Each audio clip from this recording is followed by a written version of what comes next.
things that we have done in just the past few months in Washington that matter right here in Massachusetts. And the first is the money that we pumped into vaccine distribution and preparedness. $67 million here in Massachusetts. We now have a vaccination rate above 80%, and we have about $27 million that has gone into vaccine equity to make sure that everybody gets a chance to get vaccinated. Second thing that we've already done is over $8 billion that has gone directly to state and local governments. This means people who didn't get laid off. This means governments that were able to function in the middle of a crisis. It also means that it was government that was able at the local level to help local citizens. And that's part of what we've done for Washington.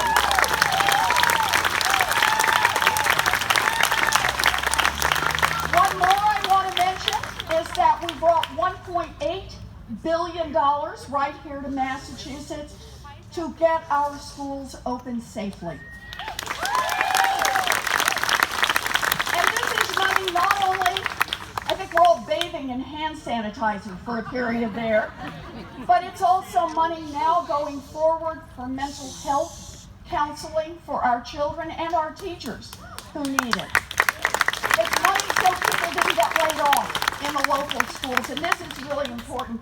And I just want to say about Catherine, when she was talking about the money that we raised nationally, that, yeah, we got in there, we were really a tag team. You did not want to have to fight in Washington. But it was to put $50 billion nationally into our child care system, which was just imploding a year ago, just completely in collapse. And I just want to put that in personal terms. For every dollar that we put in, those were places that stayed open. Those were little kids that had safe places to go. Those were mamas and daddies who could still go to work. That was just keeping a little normalcy in a system that had broken apart. And Catherine was fabulous, made this happen. So, that's the accountability up to now. Just wanted to tell you about what's happened. I will mention 3 things I'm working on going forward. The first one, S1, for the people. At a time when more than 400 voter suppression laws have been introduced around this nation, it is time for our federal government to step up, to acknowledge that voting is the beating heart of our democracy and we protect the vote.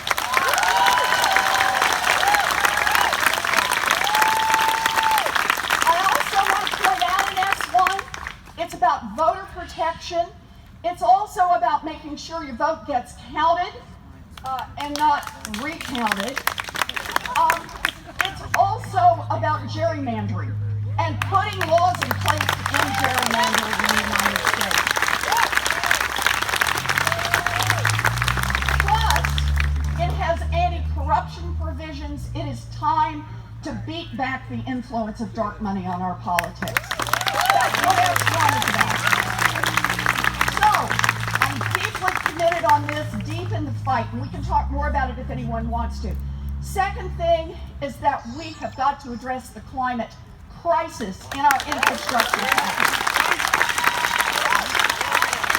It is not meaningful to talk about an infrastructure package in the 21st century if we are not talking about climate. Green energy, green research, we have got to get this done. Resilience, everything.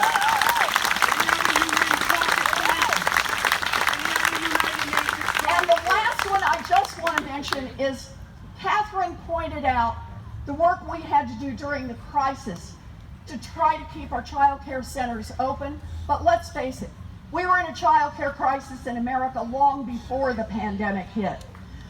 There were not enough places, there were not enough dollars to be able to provide child care for every child and every parent that needed it.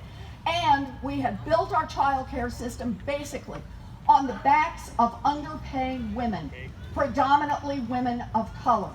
It is time to make the kind of investment in child care that treats child care seriously, like an infrastructure piece.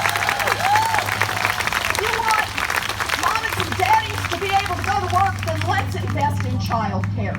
So that's the other part I'm working on right now. So those are the pieces I'm working on. How about if we do questions? I want to talk about whatever you want to talk about. Cindy, come on up and let's make this happen.